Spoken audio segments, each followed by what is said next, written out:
Colombia known for. For Colombia and Ethiopia, you see the first thing that comes, those countries are known for coffee, their specialty coffee. That's what Google says. If you Google about Kenya, it talks about other also good things, but nothing about coffee. So this issue of branding and being proud of our coffee need to be made to happen because things just don't happen. In Colombia, Your Excellency, which we share almost the same population, they're about 51 million, we're about 53, 54 million. Coffee there is grown by smallholder farmers, as you were told by Waziri yesterday.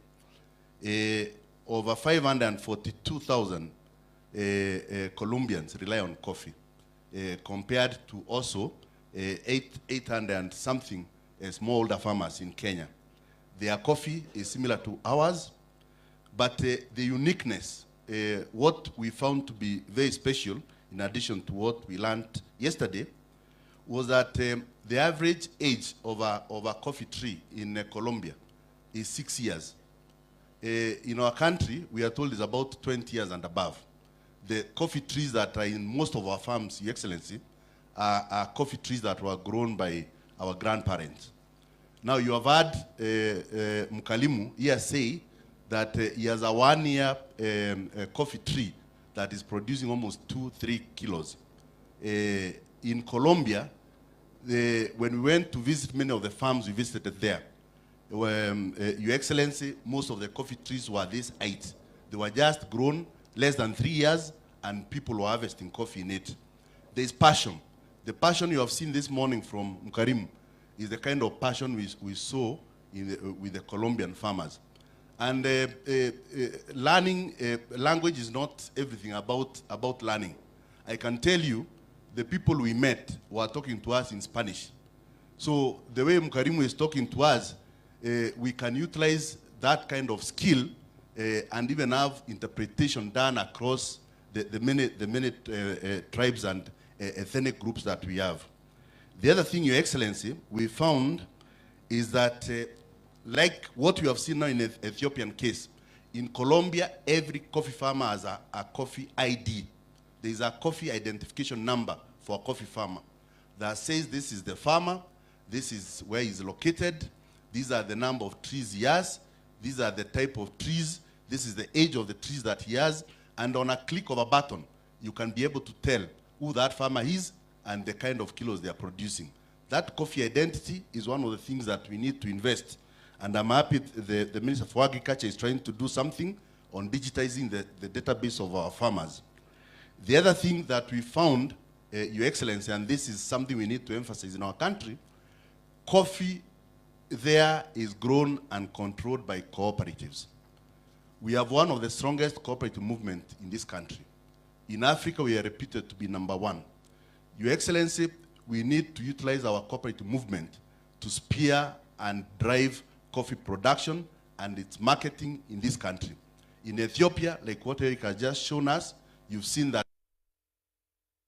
by smallholder farmers through their cooperatives. The price stabilization fund and the guarantee, the purchase guarantee, is working in Colombia. I'm happy that most of the farmers who spoke yesterday are saying that they want to see that happen in our country. We found that actually in Colombia they have been able to eradicate completely the CBD, the coffee berry disease, through research, practices, and interventions. They have nothing about the CBD. They are not using chemicals like we are using chemicals here, because their researchers have been able to help them come up with varieties that are resistant to the various pests, and also that are able to wither a lot of climatic conditions. So the federation, the Colombian Federation, FNC, is in charge of the cooperative, of the coffee growing in Ethiopia. And one thing that we found, Your Excellency, this FNC has trade agent representatives in London, in Shanghai, China, in Amsterdam, and also in New York. I was just discussing and talking to some of the old people who have been in the coffee business, and they are telling me that there is a time when KPCU and the Coffee Board of Kenya used to have an office in London. And there was a gentleman, I think, called Simon Onchere, who was employed and marketing Kenyan coffee in London. We had a gentleman called Barno, who was an agriculture attaché in London, trying to market the Kenyan coffee. Your Excellency, if there's something we can borrow from Colombia, we are able to grow our institutions such as KPCU, the Coffee Board of Kenya that is being proposed, and even the cooperative unions that are here, to have trade representatives across the big cities where our coffee is consumed. Your Excellency, as I conclude, the Federation, the Colombian Federation for Cooperatives, has 3 key objectives that maybe we can borrow to emphasize the growth of our own federation. Number 1, their key objective is to protect the industry, the coffee industry. The FNC fights for the coffee industry in Colombia. Number 2 is to study its problems, to study the problem of the coffee business and the coffee value chain, and also propose interventions. And number 3 objective of the FNC is to further its interest, to further the interest of the Colombian coffee production and marketing. If we're able to do that, that federation at one time, Your Excellency, owned ships that were used to transport coffee across the globe. At one time, they even owned an airline. Those who know Avianca Airline was owned partly by FNC at one time. Thank you very much, Your Excellency. Thank you, Vincent.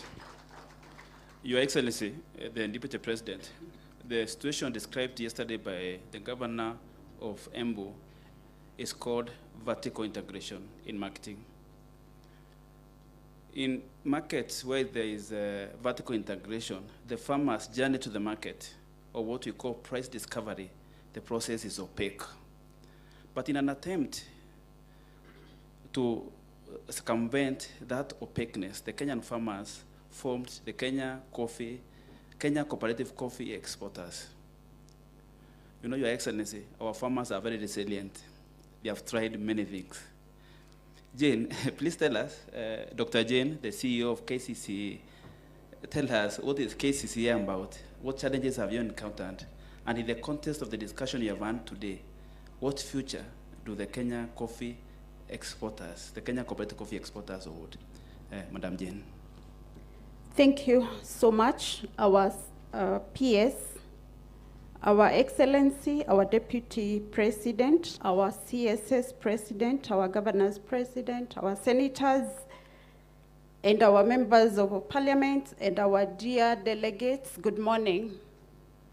Thank you very much for the opportunity to present Kenya Cooperative Coffee Exporters, a farmer-owned organization that was formed in 2009 that has been marketing the Kenya cooperatives and farmers, even estates, coffee for the last 14 years. Kenya Cooperative Coffee Exporters is owned by 33 coffee growing regions in the country with 16 unions and 73 primary cooperatives. In this journey of supporting them market their coffee, we've had critical mileage. And our excellency is to say we relate to the conversation of yesterday. We relate to the conversation of our late Governor Gachagua. We relate to the conversation that Her Excellency, our Governor, Embu County, gave yesterday. And we relate to the story of each and every Kenyan farmer. And as I sit here today, it pains to see that we are paying 60 shillings per kilo of sherry. But all is not lost. I'm here to say that we were formed purely to promote and organize and export the Kenyan coffee to the direct markets, and over and above that, still present the Kenyan farmer at the auction.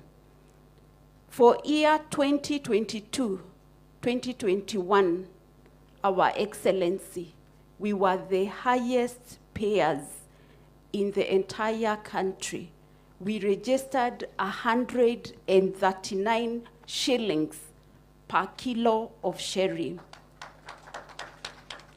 All the cooperatives that marketed with KCC, 54% of the cooperatives paid above 100 shillings per kilo of sherry. To be precise, they will be asking, who is this that paid 139 shillings per kilo of sherry? This was Coffe in Meru County.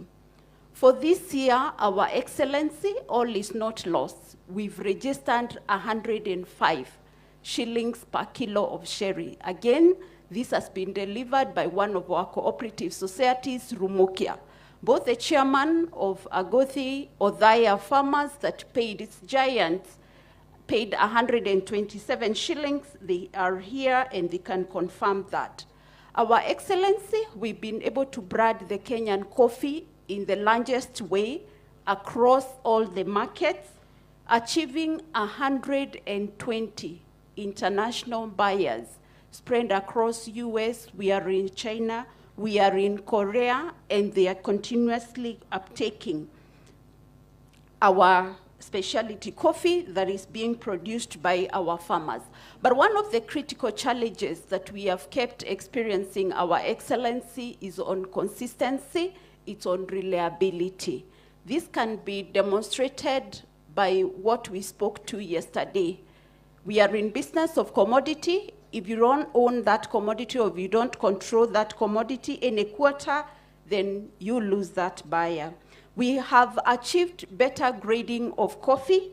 That's one of key contribution of KCC. Our farmers currently, Our Excellency, appreciate how their coffee is graded, and we've achieved a total of 70% in that on top grades. I relate to the milling losses. KCC, at one point, we used to mill in Sagana. We influenced the milling conversation, moved milling losses from 36 to current of 19, and we have even best case of 16%.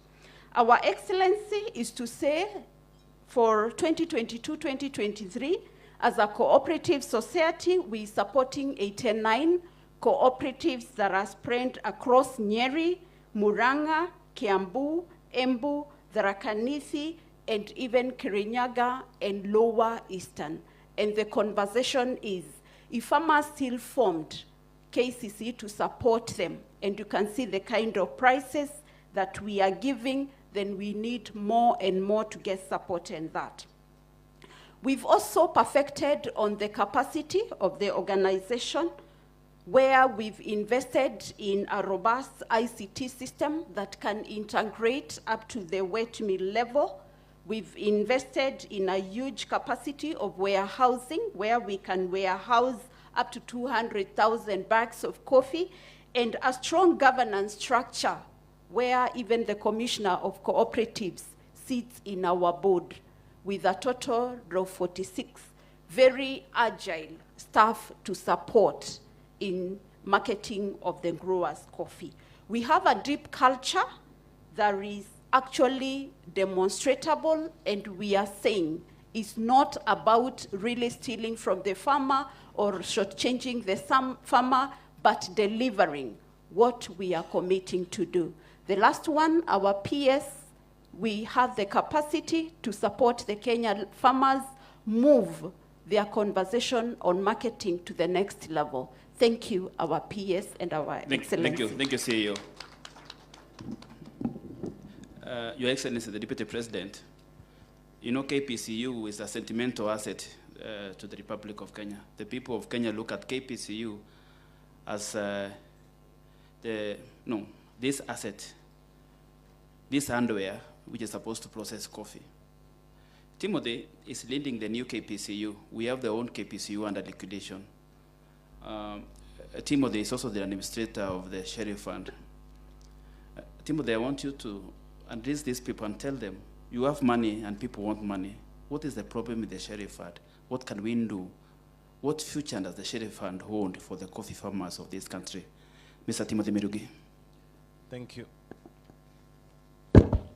Thank you, our PS, Your Excellency the Deputy President, Cabinet Secretary present, PSs present, Your Excellency the Governors, distinguished guests, all protocols observed, good morning.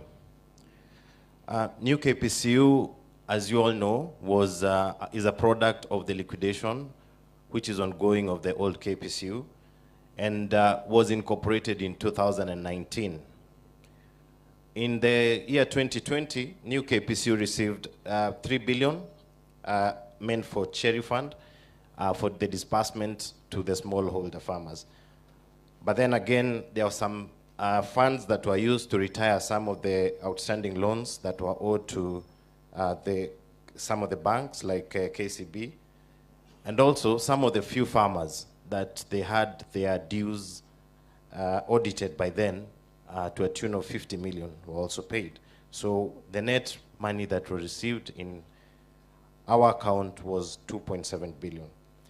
Having said that, the fund also came with the laws, which is the Cherry Advance Revolving Fund regulations, which were passed in the year 2020. These laws also, we are sticklers to the laws, and we have tried to disburse the funds in relation to the laws that we received. Some of them have also contributed to the bureaucratic processes of distribution.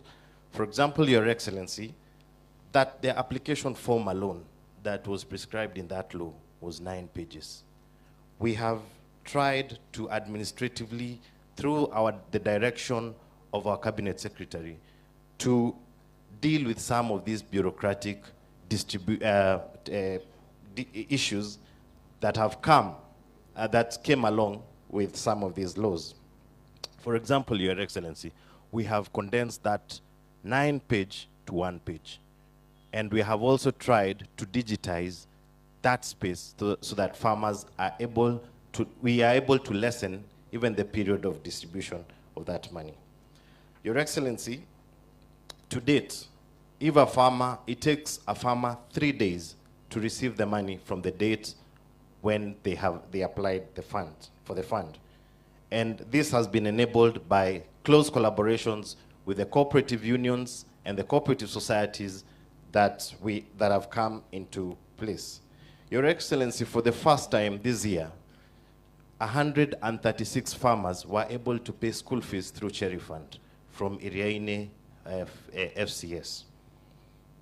And we encourage that all other farmers can be able to follow suit, because this money, it belongs to the coffee farmer. Your Excellency, the regulations prescribe that the farmers can access this fund at a rate of 20 shillings per kilo of cherry, or 40% of the prevailing market price.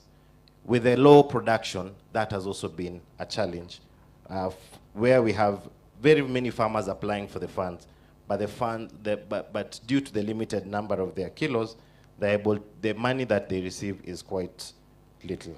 To date, Your Excellency, 757 million has been disbursed to the farmers, and to date, I can confirm to you, Your Excellency, that the repayment loan has stood at 100%, because it is recovered once the farmers have sold their coffee. 292 million has been disbursed to Nyeri County alone, with about 19,000 being disbursed to Nyamira County, being the highest and the lowest, Your Excellency. This has called in for more sensitization across the various counties. We have so far distributed, sensitized more than 18 counties and are taking the fund. About 14 counties, we are on the process of sensitizing them, and as well as resensitizing some of the counties that we had already previously sensitized. Your Excellency, as I conclude, this digitization will also help in terms of reducing the levels of bureaucracies of achieving this money. We are in the process of digitizing the whole process, and in another 1 or 2 months, Your Excellency, the whole digitization will be complete, and the farmers will be able to apply from the comfort of their phones and linked to their factories for verification by the factory officials. Thank you. Thank you, Timothy. Your Excellency, the Deputy President, you know in this country there are two movements, the labor movement and the cooperative movement. The cooperative movement, we have the Cooperative Alliance of Kenya, CAK. But before I invite the CEO to comment about this governance question in the cooperative movement, allow me, Your Excellency, to give you an example of a farmer from Southie Menti. Southie Menti, they do what is called mixed farming. A farmer has tea, a farmer has coffee, and a farmer keeps dairy cattle. They take their tea, Your Excellency, to KTDA. They are getting money. They take their milk to Meru Central Dairy. Your Excellency, the turnover of Meru Central last year was over 10 billion. They are second only to Brookside, processing more than 300,000 liters per day. These farmers know good governance, but when it comes to coffee, they don't know anything about good governance. In that context, Mr. Marube, tell us, how do we address the question of governance more specifically in the context of the coffee problem this country faces? Mr. Marube, in 5 minutes. Thank you. Your Excellency, all protocols observed. CAK as the apex organization that brings together all the cooperatives. And this year, from last year, we have come together and we have decided to synchronize all our activities to your government's priority areas, that is in production, value addition, housing, and creating jobs. So we are there, under the leadership of Honorable Simon Cherugoi, we are aligned to the government's priorities. So cooperatives, we are there to support the government. What we have learned here today, sir, is that we have the potential from the presentations that Kenya is the mother of the cooperative movement in Africa. Ethiopia, Rwanda came and trained from us, and now we are learning from them. Kenya, we have a culture of cooperatives. Each one of us knows all we need to do, being a devolved function to the county government. We are requesting the county governments to allocate a little bit more resources so that we can supervise. Supervision of the coffee cooperatives is in the hands of the county governments. You are the ones who supervise their elections. You are an ex officio in their board meetings. All we need to do is to work together. We clean up, digitize the weighing machines, digitize and computerize their records so that the farmers can see transparency and accuracy of their data. So that when a farmer comes in, he's comfortable to aggregate. So the county, the primary cooperatives will be the first point of contact with the farmer. Number two, we are saying that when the government is going to give the fertilizer and chemicals through the cooperative societies, the primary cooperative society, number one, we need to know how many trees do we have. So we need to do a very quick census. Number two, soil testing, so that we know what kind of soil fertility we have, what kind of fertilizers that we need to apply. Do we need to put just fertilizer, or do we need some little bit of lime? Number two, Your Excellency, we are saying that the governance issue is easy to break. Now that yesterday we said we are going to solve the problems of marketing, who are maybe influencing the elections of leadership in the cooperatives, that one is going to be put aside. We are saying in our new bill that our CS talked about has already set parameters, criteria on how we can be able to deal with those issues of governance. And we are bringing in the youth. We have now put in our regulations a 1/3 gender rule has been embedded into our regulations. So we are encouraging more youth to come in, women, because they are the largest people giving labor force in the cooperative sector, to be part of the decision making in the cooperative sector. Your Excellency, sir, the home we recommend, and strongly from the world all over, that cooperatives, when people aggregate, when we come together, we will achieve much more. We can be able to get the biggest buyers if we aggregate our coffee together, so that we can be able to satisfy the market. Volume, quantity is very important. And therefore we are saying this particular commodity, this particular product, coffee, we feel it, if the cooperatives, the farmers are given that support to aggregate their coffee and sit on the same table with the buyers. And we have said we have the structures already in place that requires to be supported, so that the farmer can take their coffee to the buyer, sit on the same table. And we have already experiences, what Madam Jane has said, that we need to go to New York as farmers through our structures which are already in place, so that we can be able to get value of our product. Our estimate is that by the 5th year, Your Excellency, we should be bringing in an equivalent of more than 300 billion in US dollars that can be able to serve this country to import oil that is giving us a problem for more than 10 years. If we support the structures that the cooperative movement has put in place, so that we can aggregate our coffee and sell it as a Kenyan brand through our federations and the coffee export structures that we have put in place. And this will create about 800 decent jobs, Your Excellency, for these young men whom we are pulling out from the drinking dens. We will get them decent and stable jobs that they can be able to do. So in summary, Your Excellency, cooperatives have been tested all over the world. They have been trusted. And in Kenya, all we need to do is to come together with the governors at the very, very best, clean up, put up the structures to ensure that we have proper structures, regulations, proper elections are being done, regular audit, so that we are able to detect in case of any faults that may come in the movement, and clean it up earlier before it becomes a big problem. Thank you, Your Excellency. And therefore, coffee. Yesterday we have issues to say, where do we place coffee?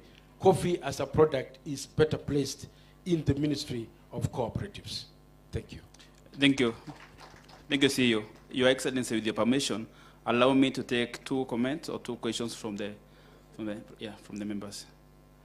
I will take the mics, please. I would start with the Waishimiwa. Yes. And maybe you can direct the question to any of these gentlemen and lady on frontier. Eric Washira for Ethiopia experience, Marango for Colombia experience, Dr. Jane for Kenya coffee exporters, Timothy for the Sheriff Fund at KPCU, and the Marube cooperative movement generally. Please, you can have the first question. Yeah. My name is Farah Malim of the DAP. Ms. Farah. Yeah, my question is actually directed to you and the team that went with you to Colombia. We are a lawmaking body, members of parliament here. We're trying to see the best, legal regime we can put together in terms of a statute to be able to seal the loopholes of all the problems that you indicated. Have you tried to study the laws? Have you tried to study the laws and the regulations? Because we don't have to reinvent the wheel. If a legal system has worked very well, we will see what we can borrow from that and what we can add into it because of our domestic situation. I will also ask the same to our friend from Ethiopia. What are the rules and regulations and the pieces of legislation that are in place that makes them do as well as they're doing, which we can also study and see what we can borrow from. Thank you. Thank you. Thank you.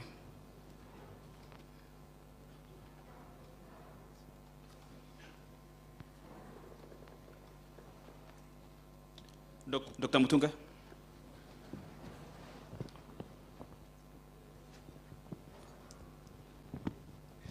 Thank you very much. We are grateful to learn the experience from those countries, and especially the Colombian experience. There is one thing I also heard yesterday about their farm organizations, their cooperatives, the way they take over everything, all the functions. Did you explore the sustainability mechanisms of the cooperatives? Because what ails our cooperatives is the survival rate, and especially the farm organizations who are not cooperatives in this country. How are they engaged in the coffee business, and what kind of percentages do they accrue from the business that they do? Are they paid per the amount they sell, or is it a fraction or a percentage? Is it also integrated in their laws? Now that we are discussing a process that will lead to legislation, is it right for us to legislate that cooperatives need to be supported by so much percent from their growers? Thank you. You can give your neighbor. Then it can come to Kagushia. Thank you very much. My name is Eric Wamombi, the member for Madeira constituency. My question goes to Timothy. After you received the 3 billion for Cherry Fund, you used 300 million to pay Kenya Commercial Bank. After Kenya Commercial Bank had decided to put KPCU under liquidation, was that payment procedural? Thank you. Kagushia, then we can respond to those ones. Mheshimiwa Kagushia.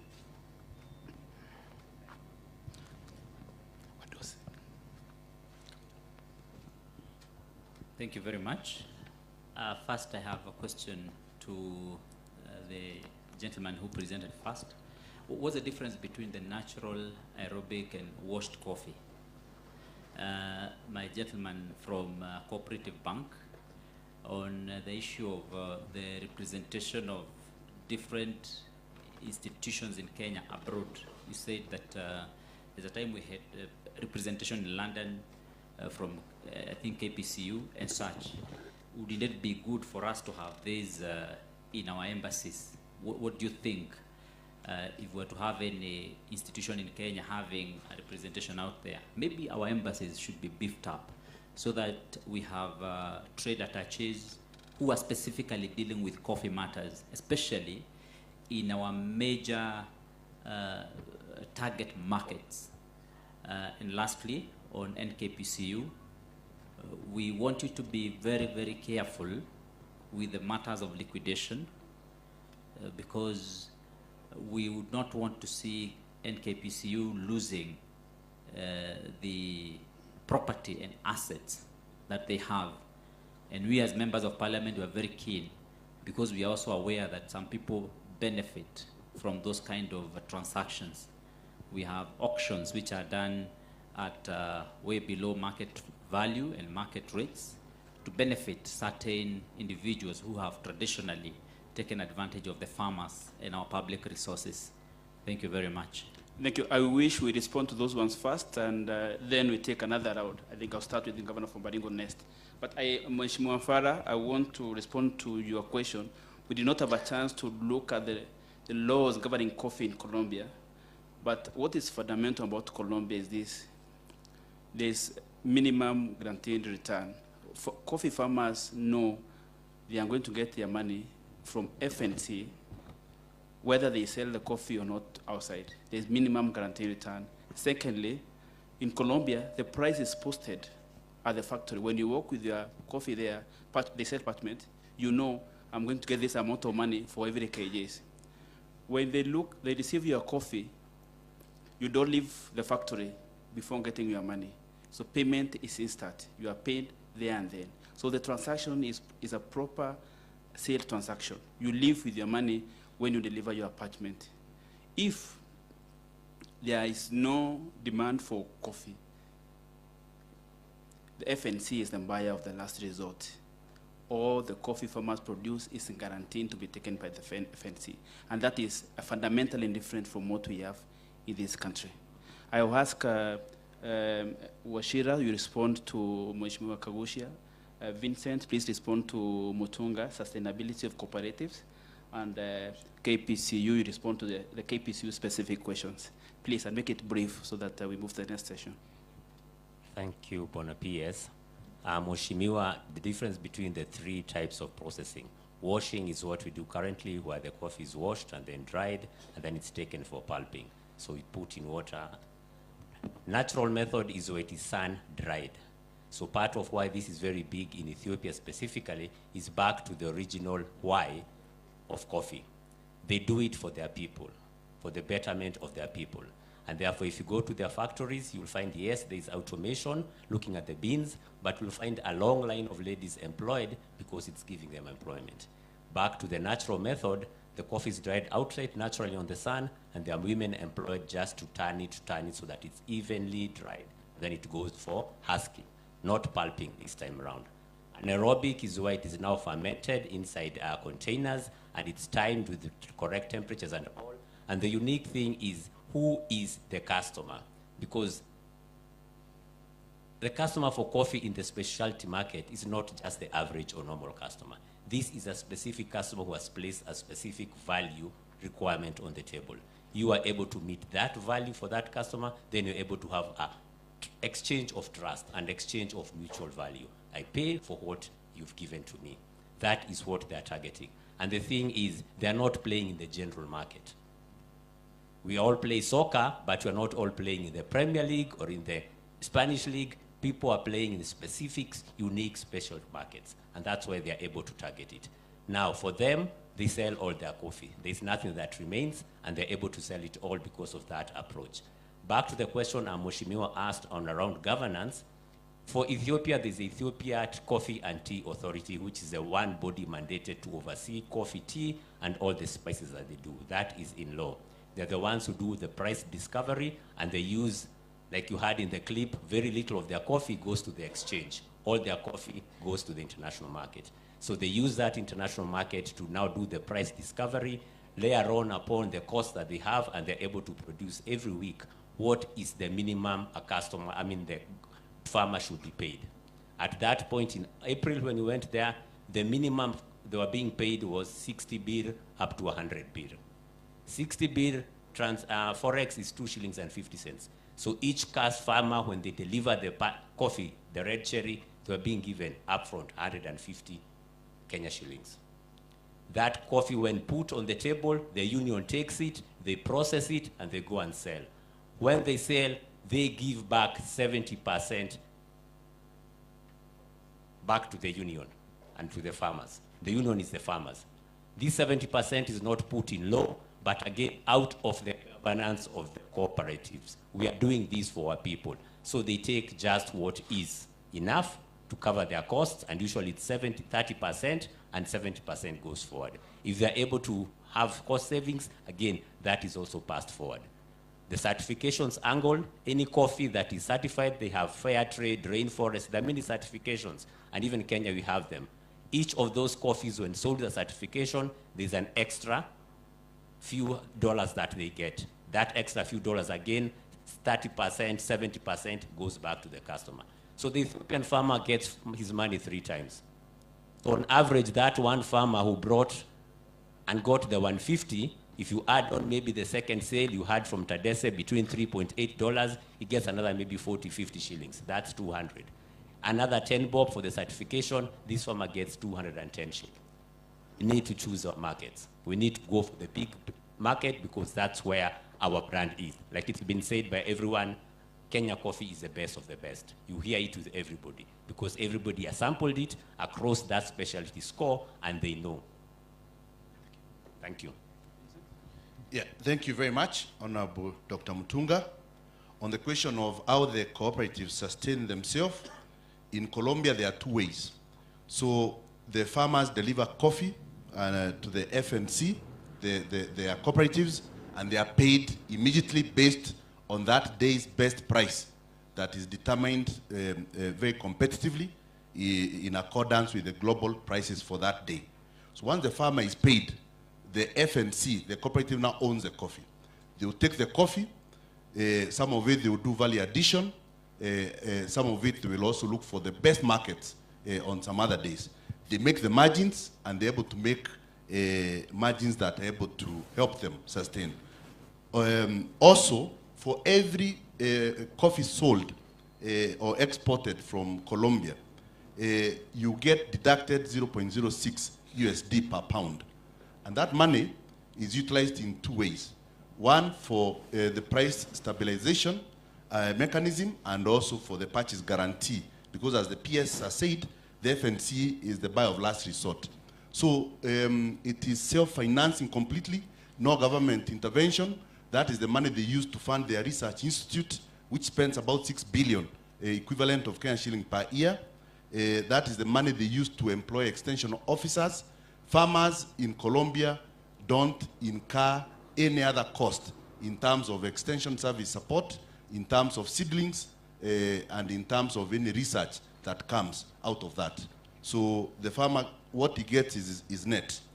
The other question by Honorable Kagushia, in terms of representation as it used to be in the 70s and 80s, I think things are now different. The government of 70s and 80s is not the same as today. I agree with you fully, and I know the PS trade is here. I know the Honorable Minister yesterday highlighted some of the things they are telling the trade at Achis to do, and I'm in agreement with you that actually the current model where we use our embassies can really work, and I know PS trade can elaborate that more. Thank you very much. Thank you, Honorable Wamumbi. The 185 million and 50 million that were paid to KCB and the farmers respectively was done at the ministry level, and it was procedural. The 2.7 billion is what now was remitted to new KPCU. The other question from Honorable Kagushia, yes, I agree with you, and as new KPCU, we've taken all the necessary measures through our Ministry of Cooperatives and MSMEs to safeguard all the assets of new KPCU. And in some instances, we've even gone to try and negotiate and get all the ownership documents that are still in the, more largely in the hands of various legal entities. And I'm sure by the end of the liquidation process, all titles and all ownership documents of all the assets will have been retrieved and will be in custody of the Ministry of Cooperatives and MSMEs. Thank you. Marube? Thank you, sir. The farmers have requested that we protect the farmers' their own organizations from unfair practices. Your Excellency, there's a lot of bad coffee which is imported to this country and then exported as a Kenyan coffee. Some of our buyers are no longer trusting our coffee because it has been mixed with poor quality coffee imported to this country, and I'm sure people from the Ministry of Agriculture can tell us the quantity. And we are saying we need to protect our coffee so that anybody importing coffee from Kenya, it cannot be considered to have originated here, because that is what is giving our brand name and to the market out there a low value. Thank you. Your Excellency, with your permission, allow me to take another round of questions. Maybe 3. Then I start with Governor from Baringo, Mheshimiwa Cheboi.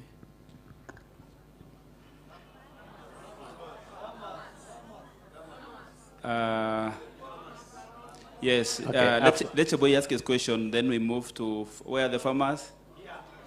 Thank you. I am also a farmer. Let him ask his question, then I'll give it to a farmer. Thank you.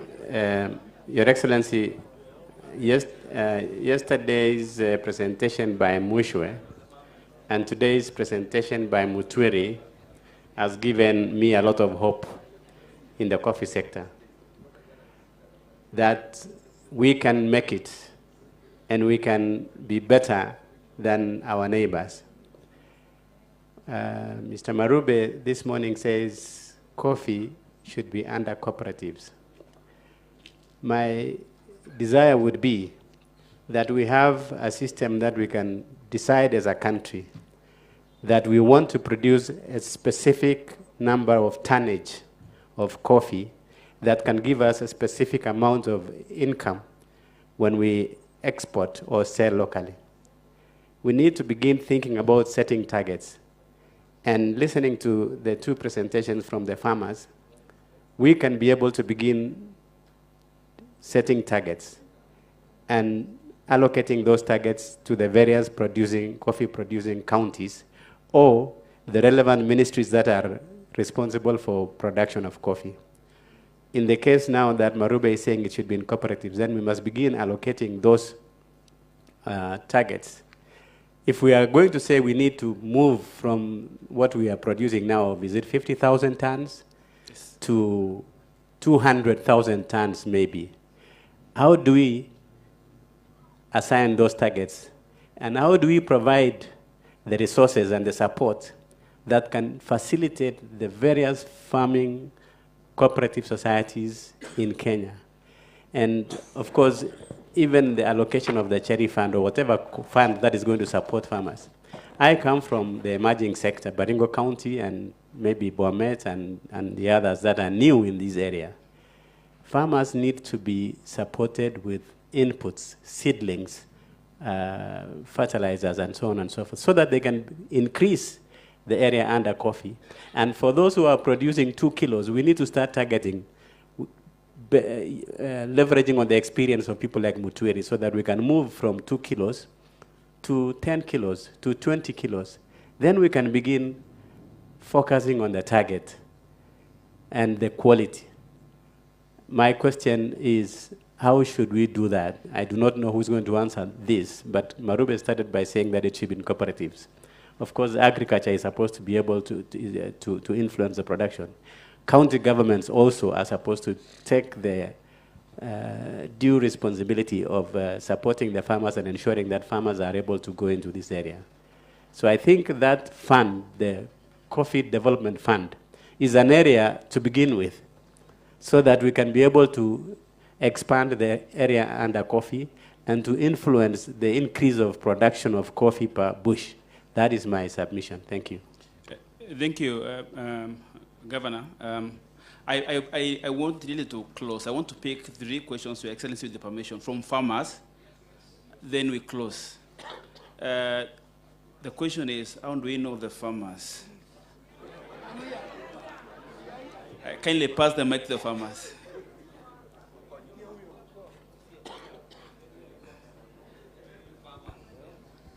Yeah, Your Excellency, our beloved Vice President,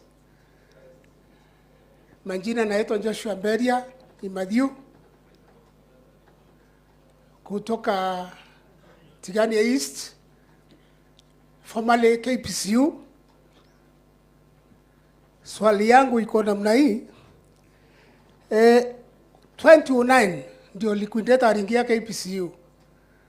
Na wakati aliingia KPCU he liquidated everything. Tumesikia ndani ya KCB imelipwa. Tumesikia some farmers noto wamelipwa. Lakini wale watu walikuwa wanafanya kazi KPCU tunjalipwa.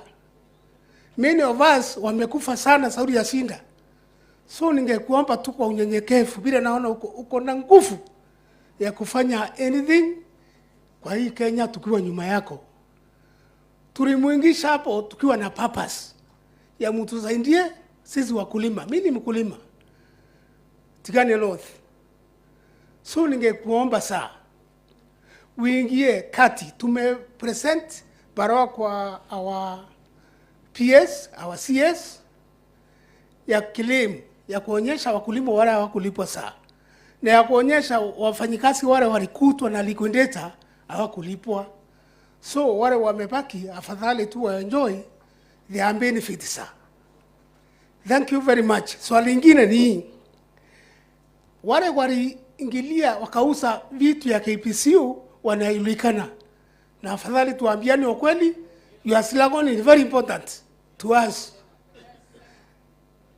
David Murathe, yule alikuwa secretary wa Jubilee, ni mmoja ya wale waliuza hiyo vitu ya KPCU. Chama ni Gatei, ndiye alikuwa chairman wa KPCU by then, ni mmoja ya wale waliuza vitu ya KPCU together with the board which was there by then. So nakwambia usiogope Murathe, usiogope Gatei, tuko nyuma yako sa. Na ukiingilia hapo tutafurahia. Na waliweke hiyo makaratasi yetu kando. Hata mwao walikuwa. Tuambia nini kweli vile mheshimiwa DP anasema. Thank you sir. Again, ya mwisho. Farmers wala wanja lipwa. Ningependa PS tukae pamoja nikupatie list ya farmers wala hawakulipwa. Ukiona wamelipwa ni sawa. List ya wale wafanyikazi hawakulipwa naye nikupatie. Lakini uko naye nikuletea kwa ofisi yako. I know that. So ningependa tu mkubwa our DP, our DP na kurudishia shukurani tena kwa vile hapa Meru kulikuwa kunawaka moto. Hiyo moto ilikuwa inawakwa ni shauri ya gavana yule tulichagua. Gavana very heavy, ulituliza hiyo moto na tuko nyuma ya gavana saa hii. Ande 100%. Na tunaona anatupeleka mbele. Thank you sir. Thank you. 2 more questions from farmers, then we close. Please distribute the mic on the extreme left. Your Excellency, thank you, Your Excellency. Let's have 5 more questions. Gender, please. And MP for Tetu, my friend. Yes, please. Yeah, thank you very much for giving me the opportunity. Your Excellency and all the leaders. Yes, I am also a farmer, but I want to talk from the perspective of education and training, which has not been emphasized here. I come from the Cooperative University of Kenya, and I'm glad that when Alec was talking, he mentioned about the role the Cooperative College that time played in training the people from Ethiopia and the progress that they made after that training. I also listened to Mr. Malube when he was talking about the need to reinvent the cooperative so that we can put the management of coffee in the cooperatives. One thing I want to say is when we are talking about these things, let's not forget about education and training, because if we talk and we do not educate, just the way we did for the Ethiopians, and they went there and they actualized what we taught, they could not have been where they are. So the same case with Kenya. In the 70s and 80s, we used to train diploma programs, and we used to have coffee-based programs. We even used to have equipment and machinery for demonstrating. In fact, we had started CBA that particular time. But when it came to early 1990s, things changed, and those courses were no longer in demand. The coffee farmers stopped coming. The leaders in those coffee cooperatives stopped coming. And I think that is the time we started having problems. I want to give an example. If you look at the financial cooperatives, they are doing very well here in Kenya. And the reason why the cooperative university has partnered with them, we are training their directors, and we are making sure we also train their employees, the staff, and even the members. Because if we do not concentrate on this as we go into these reforms, we may not succeed. So as we were talking, the panel talked very good things, but I want to emphasize that they should capture the issue of education and training. And if we place their education and training, the cooperative university has the expertise to do this. The problem that we have right now, our moderator, is because the government funding of universities, like we are aware, has changed, and we have very little funding. In those years, we used to be very adequately funded to offer those diploma programs. So right now, universities are being funded for degree, master's, PhD programs, but the diploma programs, which are very essential in carrying out the operational issues we are talking about, are not being funded. Thank you, Prof. Yeah, so I think I can add there. Thank you, Professor. Yeah, thank you very much. Please make your question short and precise. 3 more questions, then we respond. The farmer at the back. The farmer at the back, then we come to Tetu MP, then we give PS trade. Niko hapa na nimesimama tayari. Please, go ahead. Kama mkulima, naitwa Samson Koske. Yes, Koske. Kutoka Western Kenya, ni mkulima wa kahawa. Hapa tumezungumza maneno huko mbele, na sisi wakulima hapa tuko hapa kwa minajili ya mkulima wa leo, si wa jana. Hapo tumeongea maneno mazuri, lakini nataka KPCU, new KPCU ametuambia kwamba cherry fund ya mwaka huu ilipatiwana katika area hiyo peke yake. Western Kenya, mbona hatukupata hiyo pesa? Tulipata mwaka hiyo ingine mbolea kutoka new KPCU. Mwaka huu ikatokea ya subsidy. Cooperatives ambayo iko na data ya wakulima wote waliambiwa individual farmers wataenda ku apply. Individual farmers wanakuwa registered na chief. Chief sio anajua maneno ya cooperatives. Unaambiwa ngoja SMS upate ndio uende serial. Wakulima wachache walipata SMS.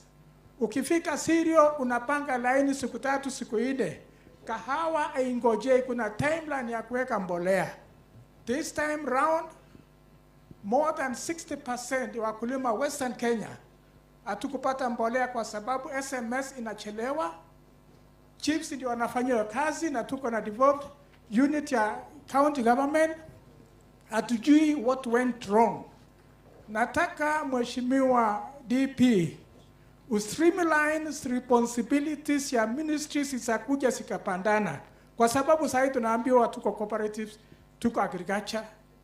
Wakati sasa maneno ya kuandikisha mbolea inaenda kwa presidency, mpaka sasa tunashindwa tunaenda wapi?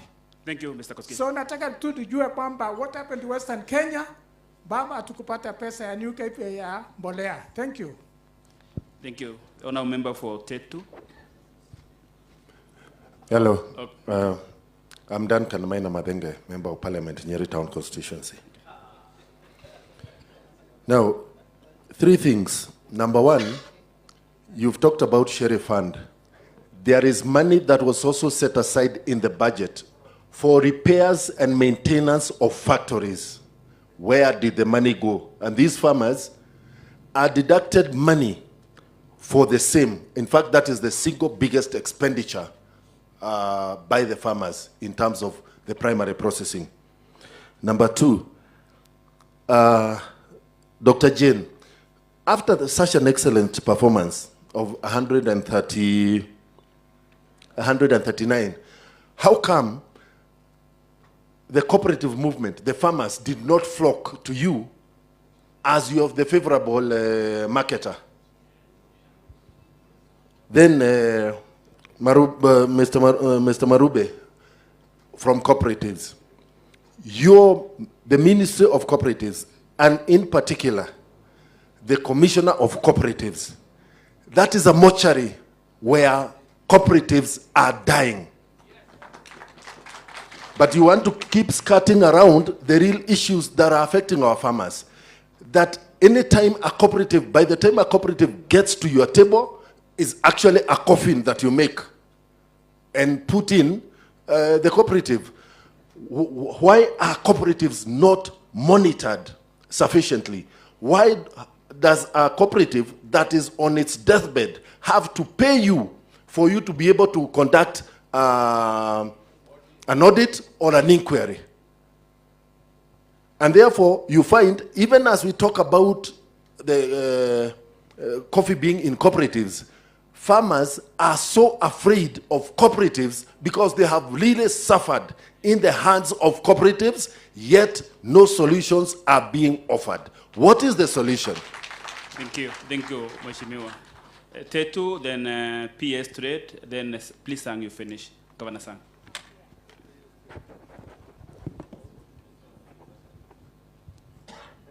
Thank you, Honorable Duncan, for hijacking my chance. I think mine is a very straightforward question to the good doctor.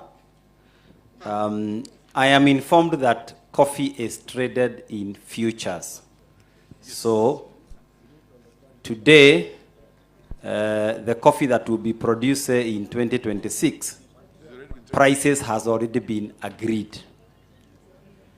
How comes we then cannot be able to set what we have been crying for so many years, a guaranteed minimum return?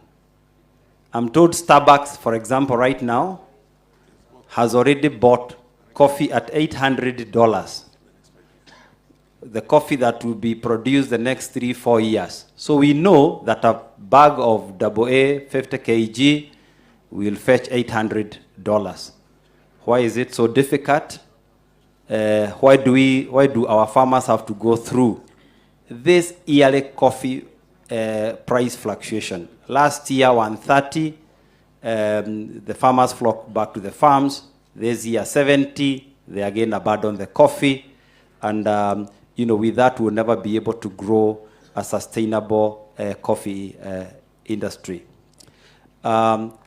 My only other comment is that in this game, since we have been told there are cartels and they are the good people, maybe KCCE can confirm, where do you take your coffee to the cartels? Do you trade your coffee directly abroad? And if not, why are our farmers still selling to the cartel, if you are the good people? Thank you. Thank you, Mosh. It's called hedging.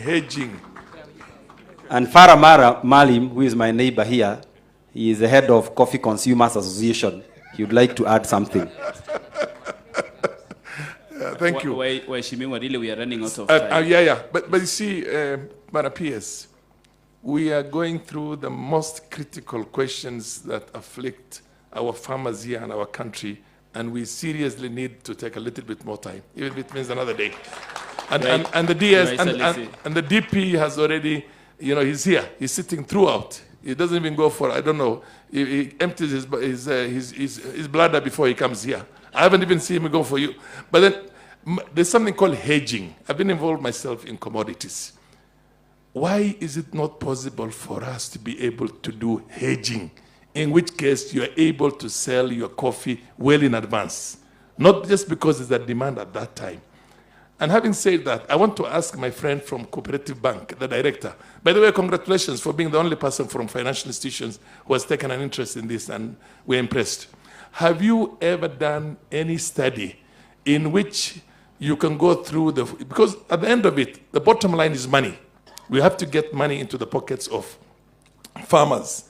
And your bank is one bank that is not known for selling the assets of farmers. I don't know if I'm wrong. I know many other banks that basically are always there in the auctions. You're not too much in auctions selling assets. Have you got a kind of a study based on what you have found, which is going to integrate all these things? We talked about the DSS, we talked about all that. Do you have some kind of a master plan or a framework you can share with us? And then we see how we can also enrich it and the farmers can enrich. Thank you. PS Kombudo. This lady, gender, I'm a speaker. Have some gender balance, please. At least say for me.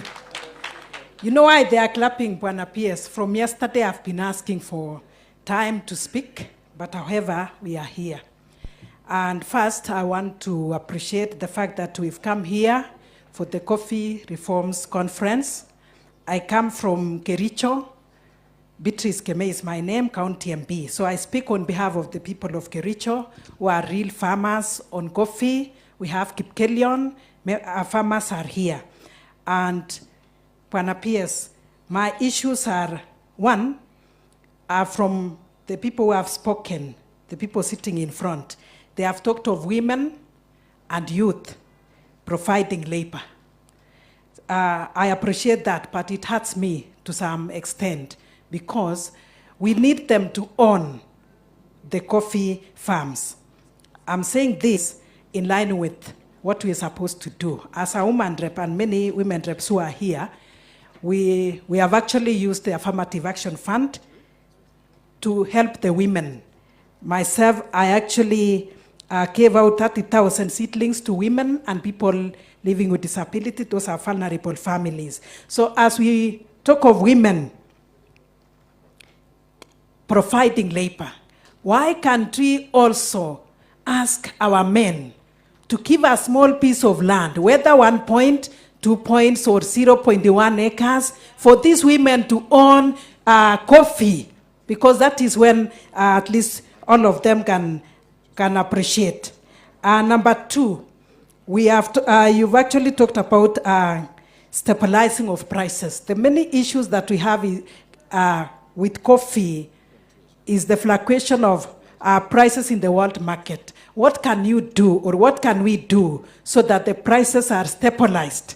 Farmers, as you've said, are resilient, they are hardworking. They are ready to have money in their pockets. But how can the prices be stabilized? What can we do? And from there. Thank you. And lastly, the age of the coffee trees is an issue. It is a challenge. I'm saying this because when you talk of the farmers, the old farmers, when you talk of 60 years, that one, the yields are very low. Are we telling the farmers to uproot the old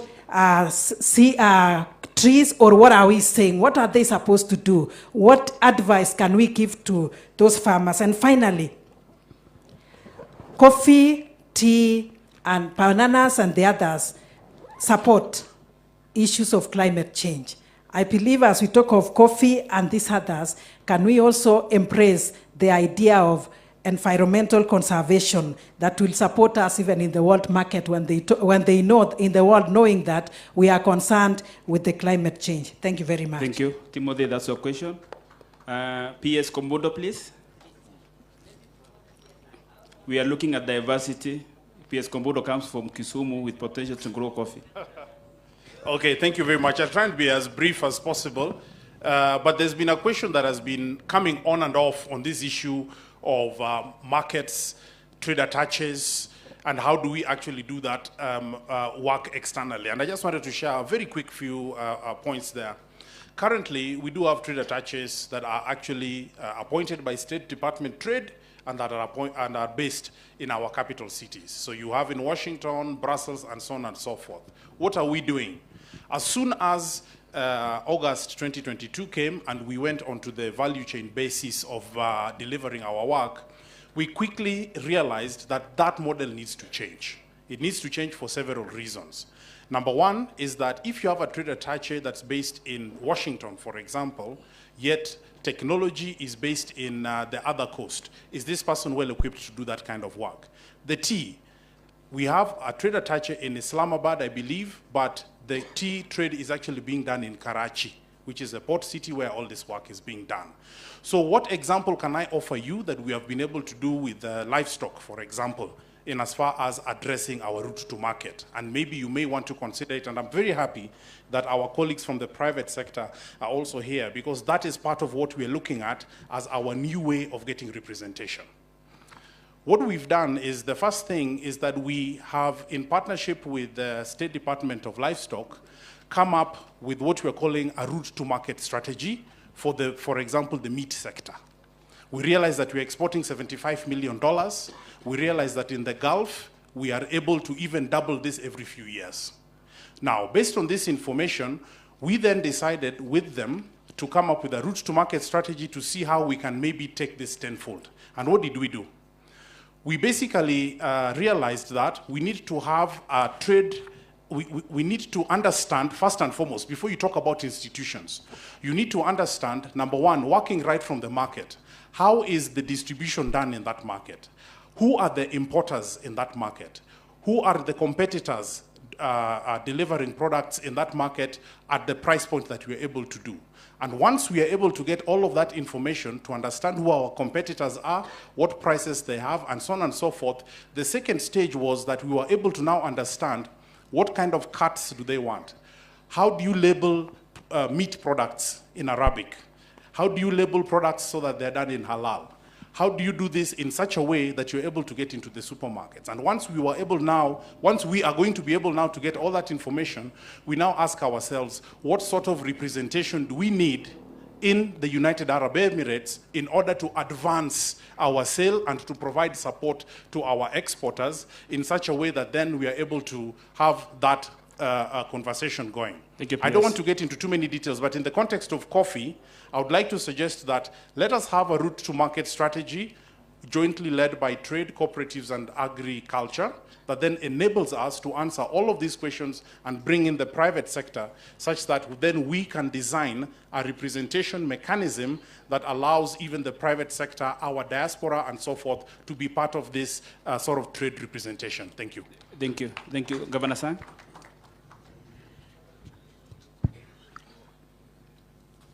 We'll respond to those questions. Thank you, PS. Listening to the presentation by the team ahead of us here at the panel discussions, very informative. But I want to, the Colombian experience, and I think I want to speak from the side of county governments. You know, I picked that extension services are provided and funded by the federation. If you hear the discussions that we have had since yesterday and today, there are two things: marketing element and the pricing, and the other one is production. And the kind of disparity from, you know, the lowest amount you get per tree to the highest, there is a huge difference. Others are doing 2 kilos, others are doing 30 kilos. That huge difference could actually address our issues around productivity and the production level. But then that difference can only be traced to capacity of farmers and the extension services. As we speak right now, our farmers depend on government, and in this case, county governments. In Nandi, for example, we have 5 or 6 value chains across agriculture.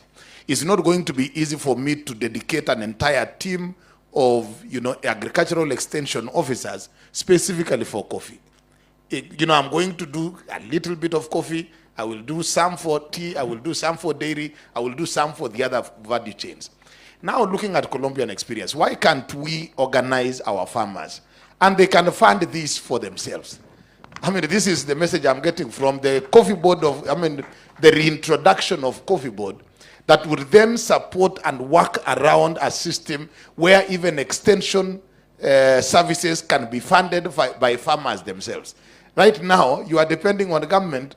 You know, when in the case of AFA, again, if you look at the directorate under AFA, they will have a lean team of staff under coffee on the basis of the resources that national government has. We will have the same in county governments on the basis of our resources. Why can't we put together this law that allows our farmers, through a small deduction, to actually get proper extension services on a proper framework that will eventually lead to high productivity and high returns for the farmers? So I think as government, farmers should not just depend on government. We must allow them to take charge of their trade. This is your business. Don't just depend on government. We have a lot of things we have to deal with. We have education, we have roads, we have many other things. But if we can allow this value chain to manage their issues on their own, that will be able to suffice. Finally, this KPC, is it the new KPCU? KPCU.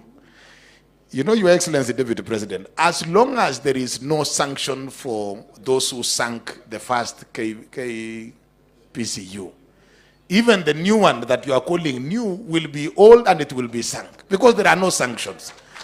We are hearing of properties of, KPCU being auctioned by people that are known. The names have been mentioned here. The truth is, in another 2, 3, 4, 5 years, we will be here with another, liquidator dealing with the current, the new, what you are calling new. We have seen that in, KCC and many others. There must be sanctions for those who sink, farmers' institutions, so that then we can guarantee the future. Otherwise, these farmers, lethargy around joining cooperative societies, joining farmers' federation will continue to dog us. Thank you. Thank you. Your Excellency, allow us to respond to the questions raised by members. I will attempt myself to answer the farmer from Tigania East. And this is as to regards liquidation of owned KPCU. Your Excellency, when we came in, yes, there's a liquidator from the State Department of Cooperatives. We have gotten the liquidation report. One of the things we have done to conclude that process is that we have reinstated the liquidator, because when this term expanded, the last administration, they did not renew its term. We needed, as per the provision law, to have a liquidator so that we can conclude the process of liquidation. I can confirm here, and my cabinet minister is here, is that we have done a cabinet memo to seek for assistance to sort out issues relating to owned KPCU, so that we can be able to hand over the asset of owned KPCU to the new KPCU. That cabinet memo, Your Excellency, will come to your desk at some point in time in the very near future. And yes, I have had a look at the report, and a big component of it is employees' payment, which we are studying from the old KPCU. I can confirm that. I think the commitment we make here as a State Department is that we are going to hasten the process to ensure that this money is paid to their rightful owners. The second question I would like to attempt to answer is from Echeboy. As a State Department, we have set up a target of 270,000 metric tons by the year 2027. And the plan, the formula is as given by the farmer Yamotweri. We need to increase our productivity from the national average now of 2 kgs. 2 kgs is giving us 50 metric tons. If we increase it to 10, we are multiplying our productivity by 5. Let us get to 12. In 5 years, we believe we should get it to 270, 300,000 metric tons per year. The other question I would like to answer, Your Excellency, with the permission, is from the member of Nyeri Town as to regards the office of the Commissioner. The Commissioner of Cooperatives serve under the State Department of Cooperatives, where I'm the PS, and he is my Chief Technical Advisor. I want to say the mother law of the cooperative movement is Cooperative Act of 2004. That law is not alive to the new constitution, it's not alive to the realities of devolution. As you may know, cooperatives are devolved to the county government. Your Excellency, I want to confirm that we have the Cooperative Societies Act 2023, which was validated by the previous administration cabinet, but we said it is wise for us to revalidate it with the 5th administration. We have done a cabinet memo. The Cooperative Societies Act is coming for revalidation at cabinet, and we are going to take it to Parliament. The intended consequences of this new law is first to align the mother law of the cooperative movement, the Cooperative Societies Act, to the 2010 Constitution. Number 2, the devolution reality of today. And number 3, we seek through the law to ensure that the office of the Commissioner is able to meet the expectations of the cooperators. And more so, they answer the question of governance, which has been canvassed in this forum. So this law, members of Parliament, is coming to the floor of the House. When it does, we seek your indulgence in that we pass it quickly, so that the issues raised by the honorable member for Nyeri Town, we are able to sort them through that act. Finally, Your Excellency, with the permission, I want to respond about NJ, about futures, as Honorable Farah stated, and Honorable Member for Tetu. It is true, coffee is the second most traded commodity in the world, second only to oil. And it is true, it's a futures market. Your Excellency, what we know is that the actual trading of Kenyan coffee is not done by any of the farmers. It is done by those people you want people mentioned here, Honorable Governor for Embu mentioned very well. The heart of training in coffee futures is a skill. Professor Esther of Cooperative University, you need to teach us. We need capacity to be able to trade, because yes, the coffee you are producing this year and the coffee you are producing next year, we know it is already sold, and it's sold at a very high price. What they will do is at their edge, they arbitrate to ensure they pay the farmers the lowest prices possible, and they take the biggest chunk of their price. And I think one of the main intended consequences of this forum is to ensure that it is we bridge the gap between what the coffee taker is taking and what the farmer is taking. It is called sustainability and traceability in the modern trade. I'll ask my fellow, my colleagues here to respond to the other question as directed by members. Thank you. Thank you very much. PS, Your Excellency, the Deputy President, I will respond to His Excellency, the Governor Sang. Your concern about the Colombian experience, how can cooperatives organize themselves to fund this? Governor, I want to inform you that actually farmers have no problem with these things. They have done it before. In the 80s, 70s, and 80s, and part of 90s, cooperative unions actually used to have their own extension officers. When coffee farmers had money in their pocket, the unions in Muranga, in Nyeri, in Meru, in Bungoma, in Machakos used to employ their own extension officers. So if we address this issue of our farmers being empowered, they will have the extension officers. If you look at the dairy, for example, where the dairy farmers have money, Meru Central Dairy here and Githunguri, which are cooperatives, have actually employed their own extension officers. They do artificial insemination for their members. So that will happen, and I can assure you that in Colombia, it is because the farmers have been able to have the money in the pocket through their cooperatives. So farmers, do you agree that you'll be able to do that? When you have money in your pocket, I know you are capable. Honorable Farah Maalim, thank you very much, sir, for your compliment. I want to say that we as Cooperative Bank, this is very dear to us. Cooperative Bank was started by these coffee farmers spread across the country. I want to tell you that we have been part and parcel of the reforms, and we've supported the government to implement any reform that is to the benefit of the coffee farmers. For example, the issue of even the introduction of the DSS, because you asked me what are we doing to ensure that we integrate. We've supported actually the introduction of the DSS, because the DSS is going to ensure that farmers are paid promptly. When coffee is sold at the coffee exchange, payment is T+1 or T+2. Coffee is never released from the warehouse until it is paid. But farmers get their money 7 months after that. The DSS is coming to address this. DSS will solve the solution that once coffee is sold at the exchange, that money goes straight to the DSS and it is allocated to the real owner, so that the money goes to the account of the owner of the coffee immediately. So you don't wait to aggregate the entire sale and then pay after 3 months. The DSS will ensure that money lands into the farmer's account immediately the coffee is sold, and they will then retain those money in their account. They'll be able to discuss with the commercial banks where they bank, so that they get interest rates for those deposits as they wait to pay the farmers. We've supported the government to implement, for example, the warehouse receipt system, which is coming to address the power of trading instruments.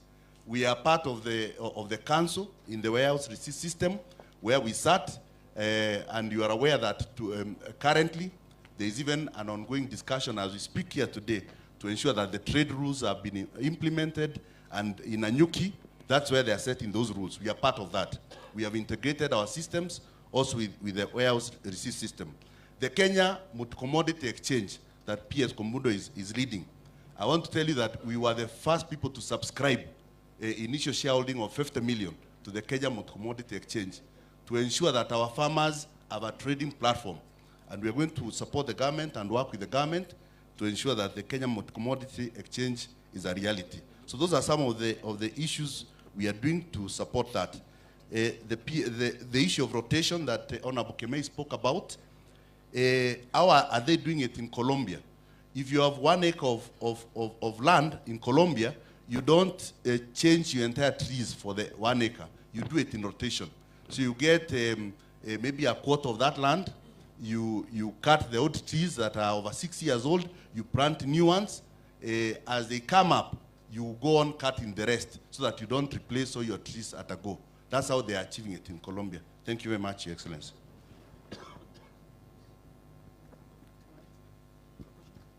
Yeah. Mheshimiwa asked about issues of audit and the others, which the PS has fully directed.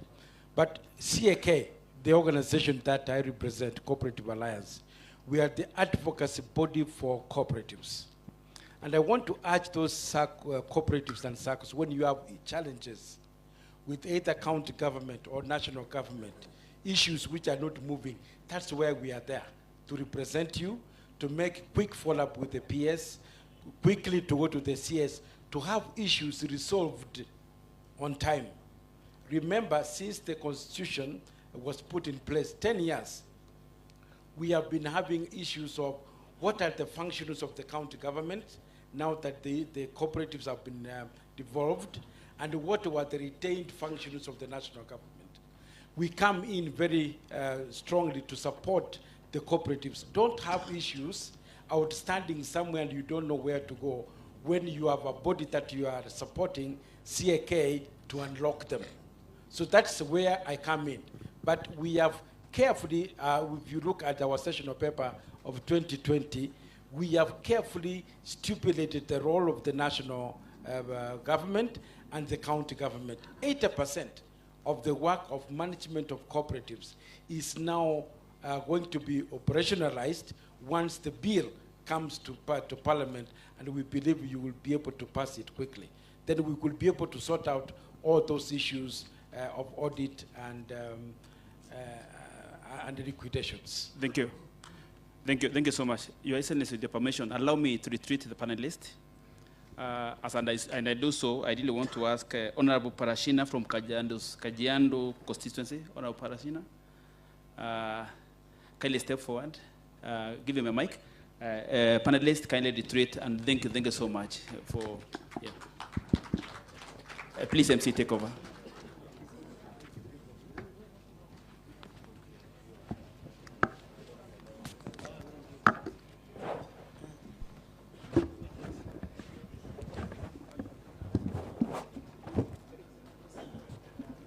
Studio, let's have a mic for Mheshimiwa Samuel Parashina.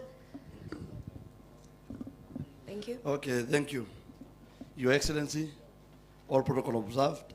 My name's Samuel Sakimba Parashina, Member of Parliament Kajiado South constituency, and member of Department of Committee, I sit on the Committee of Trade, Industry and Cooperatives. So I'm honored to see my CS here and our two PSS. Honorable, Our Excellency Deputy President, I wanted just to confirm and appreciate that I also got an opportunity to come here today to represent our committee. I know I come from areas which are not coffee, but I've heard about coffee, and it's a good thing. Last time we were together in Nakuru, when we were talking about the issue of alcohol, I want to confirm the decision that we made that day, the country has changed. We are happy. The issue of alcohol, the second generation alcohol, is coming down. So even today, as an Azimio member, because I always like to, I think today, Your Excellency, people love me. Sorry, I'm so sorry because people love me. I think I've put on a jeans, a little bit jeans. I look like a young boy, but that's fine. So when we talk about the issue of alcohol last time in Rift Valley, the alcohol, the second generation, the people who are producing it, because I come from Letoto, so I told you the alcohol was coming from my area. Now I can confirm that things are moving well, and the second generation alcohol has gone down. Your Excellency, I know you are going to make a decision, and sometimes the hard decision call for many things. But I can tell you farmers are going to be happy. As a member of the committee of Trade, I'll make sure that we concentrate on how to market coffee, even if it is coming from these areas that maybe Kajiado South is not included. And that's why we are saying, Your Excellency, Tanzania, it's very unfair when you talk about a country that used to depend on us, to give them guidelines. But you see, now when it comes to our country now, our country is going down. So, Your Excellency, want to support you on whatever you are doing, on making those hard decisions, even if you to call for anything, so be it. Because we want this country to move forward. We can't be using example of Ethiopia. We can't use the example of Uganda. Our issue so much happen to our people and even the Constitution. So we need leaders to come out and fight these things of the cartels that we were talking yesterday. Very unfair now, Your Excellency, you know that there is a problem of sugar. And the Waziri is here. Yeah, we need to know even those issues. You can see that the sugar is being fighting now.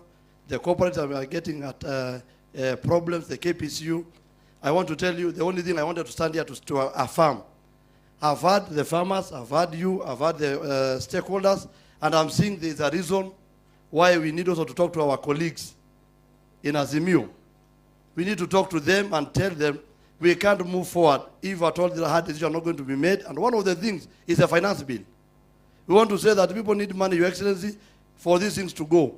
On that one, I think, Your Excellency, tutaongea na wenzetu, tuone kwamba mambo ya hii ya finance bill, tuweke mkono kidogo, tuwasaidie kwa sababu bila pesa, hakuna mahali tunaenda.